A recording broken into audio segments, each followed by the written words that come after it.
of Saudi Arabia, an area where bin Laden has recruited. According to a source familiar with the bin Laden organization, men returning from Afghanistan who had trained with bin Laden arrived in Saudi Arabia in recent weeks and were talking about some kind of big operation that was imminent.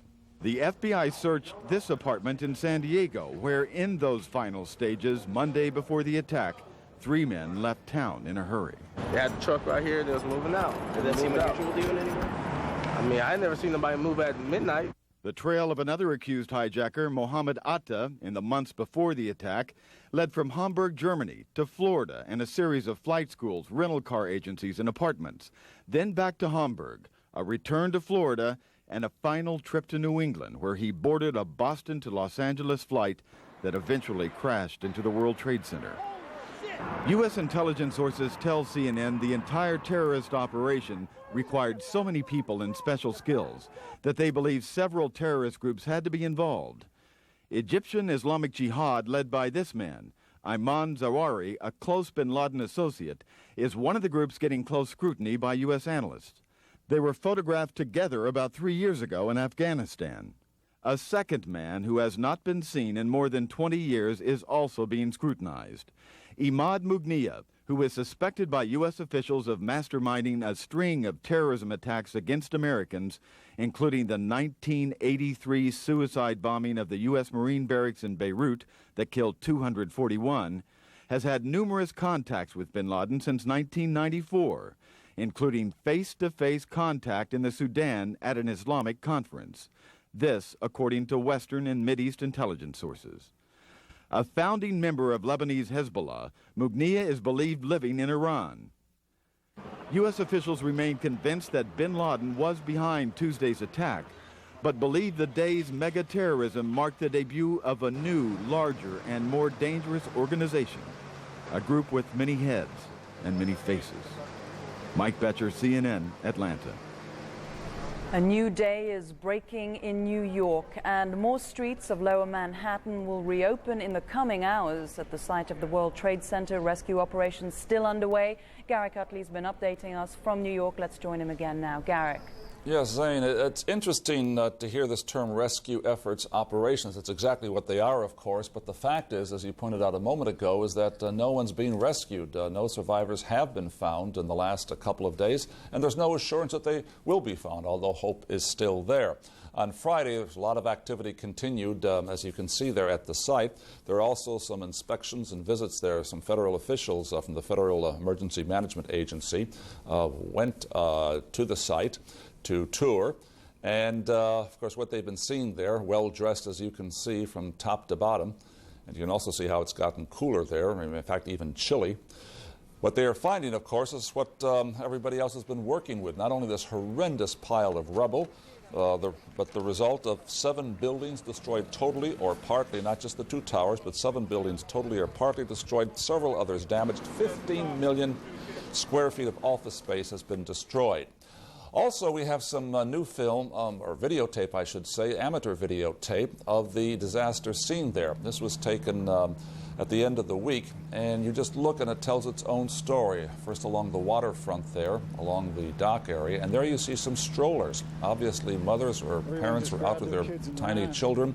They grabbed the children because it was faster to run than to, with a child in the arms, than with the strollers there. This is sort of a small park near the World Trade Centers. And as we go along the walkway there, very often where yachts and other boats are tied up, we see some of the rescue workers taking a brief break. And right there you start to see the destruction and the rubble. And it's going to be there for a long time to come. A month or 2 at least, just to get the first stage of that clearing operation accomplished.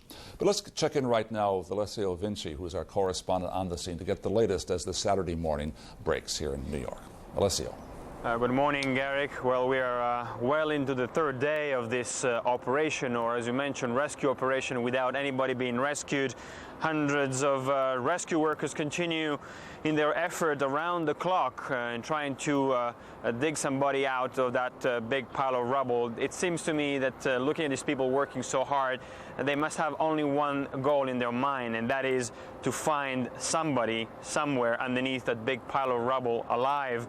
They are very determined. They know that the chances to find somebody alive are growing dim as the day and the time goes by, but they also know that there are a lot of mothers, husbands, and family members who have not lost hope and who are counting on them. They know that America is watching them, and indeed the whole world is watching them, and certainly as they continue in their digging operation, they certainly are focused very much in trying to find somebody alive underneath there. 4 days after the two towers collapsed and more other buildings around it, as you mentioned, there is still a tall white cloud of smoke coming out of the debris. The iron is still smoldering, firemen still trying to put out some of the small fires perhaps underneath, and the rescue workers know that there are still 4,700 people missing, and that they know that if they continue to dig, perhaps somebody will come out of there alive. This is what the rescue operations want as much as the family members. But despite the intense and relentless rescue operation, so far only 185 bodies have been recovered, the rest mostly body parts. The final number of victims, however, is expected to climb in the high thousands, perhaps several thousands, as much as 5,000, some people said. The deadliest terrorist attack that I think in history has happened.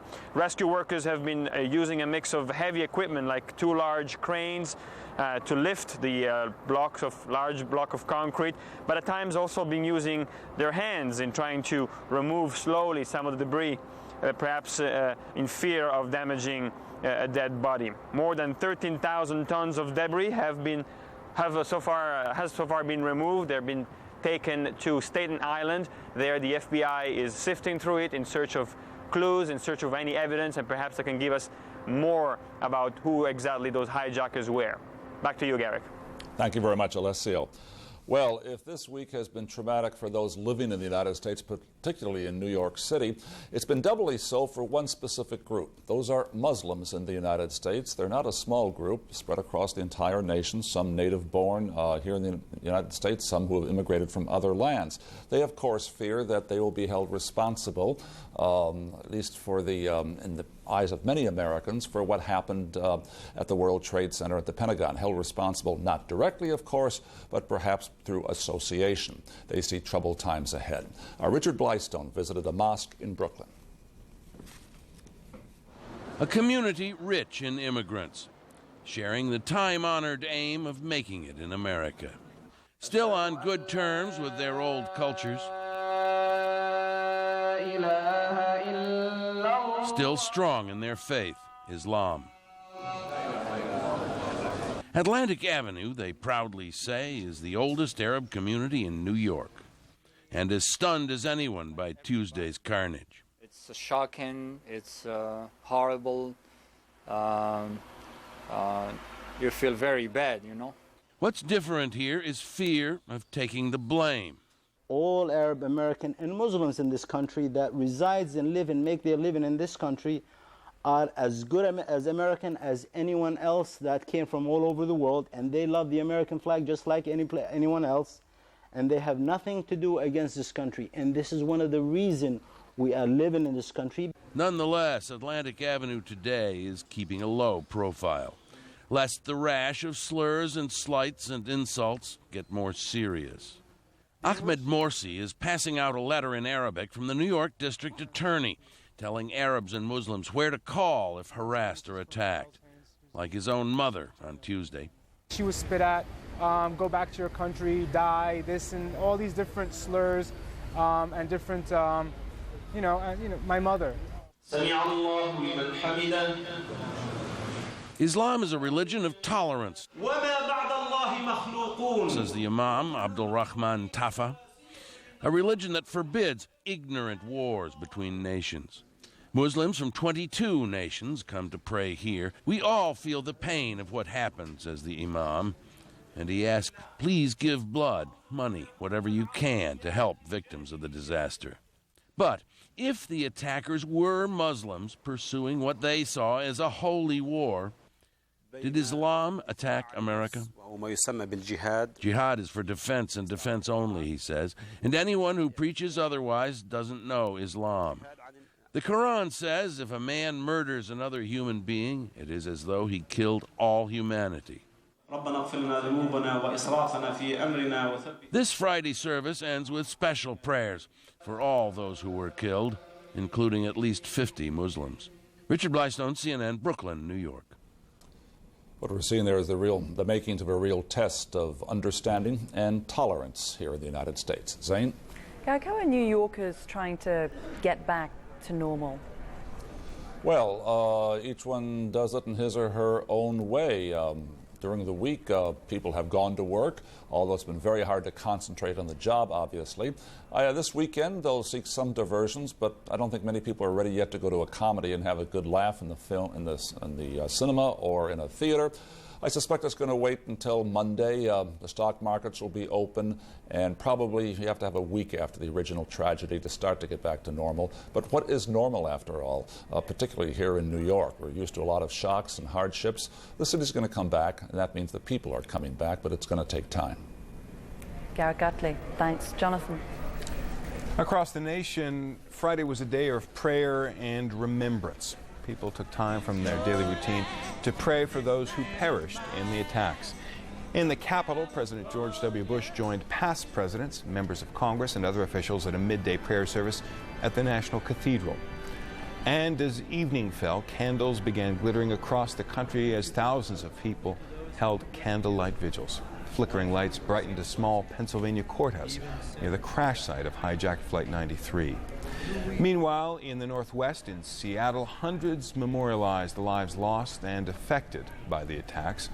Just a few of many such ceremonies across the United States. And across the world, country after country took a moment to remember the horror of September 11th. In Iran, antipathy towards the United States was set aside at a Tehran soccer stadium. Players and more than 60,000 spectators stood still in respect for the dead and grief-stricken in the U.S. Throughout Britain, people showed their solidarity to the American people. At work, in shopping malls, and even in the British Parliament, the country paused for a moment of silence. And to America's north, bells tolled out at an Ottawa prayer service. The Canadian flag was lowered to half-staff.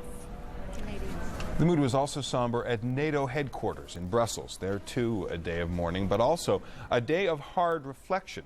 The alliance's position is clear. The attacks were an assault against all of its members, but some may not be willing to join the U.S. on the battlefield. Diana Muriel reports on that. A time for respect and remembrance. The 19 ambassadors to NATO shoulder to shoulder, observing 3 minutes of silence at midday on Friday, along with millions of other Europeans. They stand in readiness following Wednesday's affirmation of Article 5 of the Washington Treaty, the first time a commitment has been given to a collective defense against an attack on an alliance member. Quite what that commitment will involve is less clear. Some alliance members, like Britain, have promised strong support for any NATO effort. Even Norway, reported to be less enthusiastic, says its commitment is firm. Our resources are more limited, of course, than the United States resources, but we will certainly put military resources at the disposal of any operation that the alliance would decide. There should be no doubt about that. Special forces or whatever we could bring to bear on the situation. The British and the French could also provide elite troops to any operation if required. But support from others, like the Netherlands, appears more muted. We will be with you, mentally, morally, and possibly also in concrete terms. But what it will be at that stage, I can't answer today. Former NATO chief Willy Klaus believes some members of the NATO alliance would be unwilling to participate in direct military action, particularly if that involved attacks on countries that are shown to have harboured or supported the terrorists responsible for Tuesday's acts of terror. It depends what countries and what could be the consequences of the military actions against those countries. Are we speaking about countries controlling nuclear weapons, chemical weapons, biological weapons, yes or no? It's a big difference, you know. Until a terrorist target is identified, NATO allies are understood to be providing military intelligence to assist the United States in their investigation. As the 19 national flags of the NATO alliance fly at half-staff, the time for action could be approaching. The United States has yet to make specific demands for NATO assistance, but that is expected here in the coming days and weeks. Diana Muriel, CNN, at NATO headquarters in Brussels. Ireland closed all its public offices, schools and businesses Friday in a national day of mourning for the victims of the attack in the U.S. Next month, Ireland will assume the presidency of the United Nations Security Council. Bertie Ahern is the Prime Minister of Ireland, and he joins us now. Mr. Prime Minister, thank you so much for being with us. There are many Irish men and women in the United States, many Irish Americans at work in those twin towers that went down. Does your country, do your people know how many they are mourning, how many people are still missing of Irish descent? I think people of Irish descent, there are probably hundreds. And we have heard it last night, just the full list of the fire brigade men and the policemen. And most of the names are Irish. And of course, the chaplain, Father Judge, is Irish. People born in Ireland, I think the numbers will be smaller than that. But I think we look at it here, Irish descent. We have, since the famine times, an enormous close bond with the United States, and it's for that reason, like the rest of the world, but particularly in Ireland yesterday, that just everything closed. There was a national day of mourning that was subscribed to by everybody, and the entire country just stopped for the day to show our sympathy and solidarity with all of the people and the families of the people, and particularly those of Irish descent. The Irish have a sad familiarity with terrorism, and so let me ask you about that. U.S. President Bush says he wants to fight a war to end terrorism in many countries. Will a military solution solve this kind of problem, do you think? Has it worked in your experience? Well, you know, we have had 30 years of terrorism, 30 difficult years of terrorism, and I suppose some would argue that some of the military operations have assisted in that. But, you know, I think the Irish position and that of the United Nations is we abhor terrorism. I understand totally what the President of the American people feel at this time. Any Democrat has to be against terrorism. And international terrorism is a complicated issue because it goes across so many countries, so many boundaries, and so hard to curb. And I think the reflection and the efforts of the authorities to try to work out how best they attack this is time worth spent, because I think we've all seen that if you just go after a few, you can get into a very lengthy campaign that it is hard to squash, and that's what's happened in Ireland through the years. And but there are leaders of obviously international terrorism, and as the UN Security Council resolution of this week said, that they have to be dealt with, and those who perpetrate it, those who organise it, those who aid it, those who harbour, just have to be condemned and have to be brought to the rule of law. Well, the question is how, and so I put it to you. There's an enormous appetite, I don't have to tell you, for retribution in the United States right now. There has been a similar appetite closer to home for you. What's the right thing to do? Is it to respond with massive military force, or is it something else? Well, I think massive military force, if you know where your target is and if you know who you're trying to apprehend. I think the laws of anti-terrorism and the conventions of EU or the UN laws of anti-terrorism are there. But if I understand what the President was saying last night, what he said in a number of statements over the last few days, is that they must, with the 4,000 or 5,000 officers he's now engaged in trying to find out precisely who's behind this, where they are, and how they can apprehend them. That is where the targets are. I think if we were just to go into Afghanistan or elsewhere, just on a hit and miss, that's not going to resolve anything, because it's not going to get the people involved. But clearly the intelligence is far greater than that, and what the President is correctly doing, I think we see from this side of the world, is to gather his intelligence on these people and then to move on targets that he clearly believes are ones that are the perpetrators and the organisers and those who have harboured them. And that is not an easy task, there's no doubt about that. But I think the United States has acted very responsibly in the last number of days. Let me jump in and ask you about something else that the President is doing. The President is essentially asking nations around the world to choose sides. You're either with the United States in its campaign against terrorism, or you're against the United States. Ireland has a long and proud history of neutrality in international matters. Where are you going to stand now? Well, Ireland have always stood with the United States. Ireland have had a special relationship with the United States.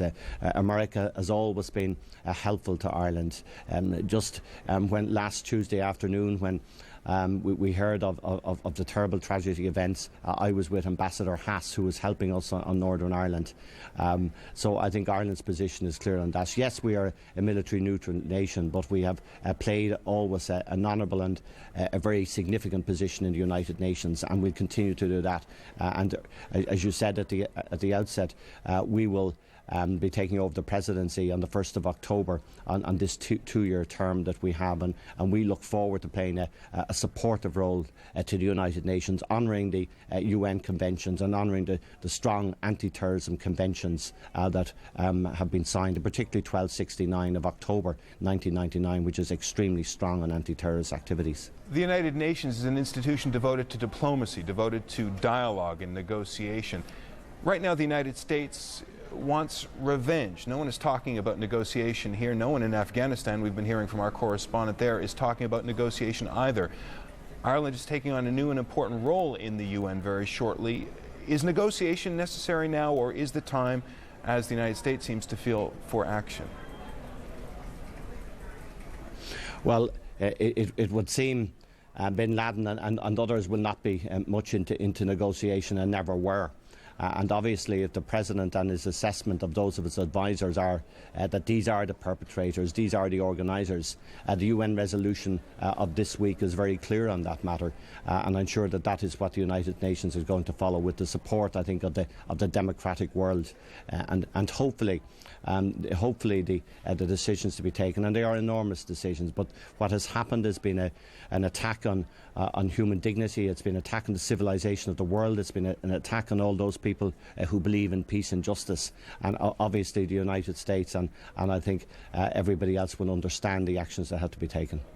One last question for you, sir. You know better than anyone about what happens when a fight against terrorism doesn't succeed.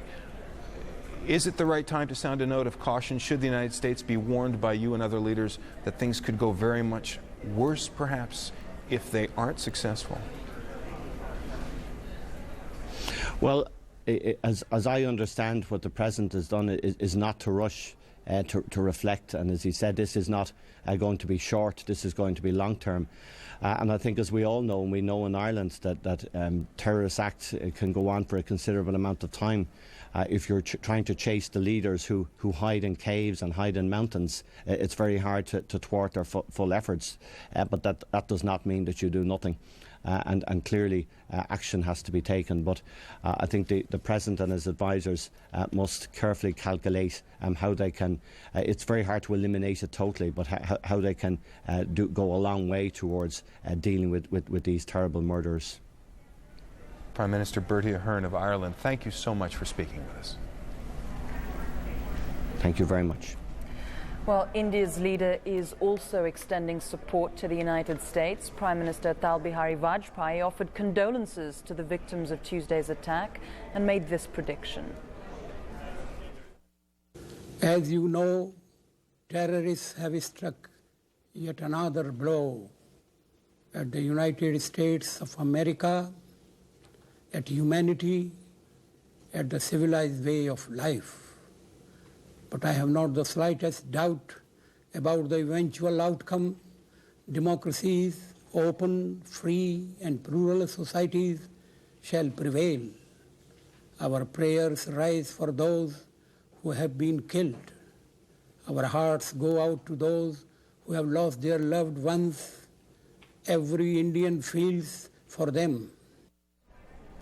Mr. Vajpayee addressed his country on Friday, a day after India decided to allow U.S. military forces to use its facilities if needed. Among the many countries holding memorial services for the victims is South Africa. It lost at least 9 of its citizens in the tragedy. Here's our bureau chief in Johannesburg, Charlene Hunter-Gold. A somber service, no singing. Highly unusual in a country where singing is a staple of any gathering. But on this day, only words, sad words, from Christians. Our humanity lies in dust and ashes around us. Words of reconciliation from Muslims. He who forgives and makes reconciliation, his reward is due from the Almighty. Words of condolence from Christians, Muslims, and Jews. After, words from the worried. I am a Christian woman married to a Muslim husband, and the need for the world to unite is for me the most important thing right now. This could lead to war, intolerance of each other. It could destroy families. It could destroy nations. I do feel that might spread to the whole world, the evil that is taking place. Words of hope. And I wish that the rest of the world would follow the South African position, where through dialogue we've achieved peace and we live peacefully. Not far away at the U.S. consulate, South African visitors bearing gifts and more words. It'll just sweeten the American people that are here, that are alive, their day, and just hopefully fill the void of what's happened. I'm from Morocco, you know, and it doesn't matter if I'm Morocco, I'm Muslim, I'm Christian, or I'm Jewish. Doesn't make difference. But it's really hurt me a lot. At the airport, where flights to America remain on hold, words of frustration. Like, I'm a nurse, so you just feel like, oh, you could help out in some way, but, your hands are tied, stuck here. We stand ready to extend such humanitarian assistance as we may be requested to extend. This is the least we can do. South Africa's political history as diplomatic friend to all, and most recently host to the World Racism Conference, where it insisted the Palestinian issue deserved a hearing, raised concerns as the U.S. contemplates its response. Hopefully South Africa will end up on the right side of the fence, even if it means that we will have to say goodbye to many of the rogue states we are currently embracing. And we are part of the world that is saying the perpetrators of this must be found, and they must face the weight of the law. We must implore on the United States and NATO to avoid the same level of indiscriminate action when meeting punishment to the guilty parties. No one is sure exactly how long the American flag will fly at half-staff here. But as long as it does, South Africans say they want Americans to know they're with them in their hour of sorrow and grief. Charlene Hunter-Gault, CNN, Johannesburg. We take a moment now to look at the human face of this tragedy with a recollection of 7 lives cut short Tuesday. Here's Frank Sesno.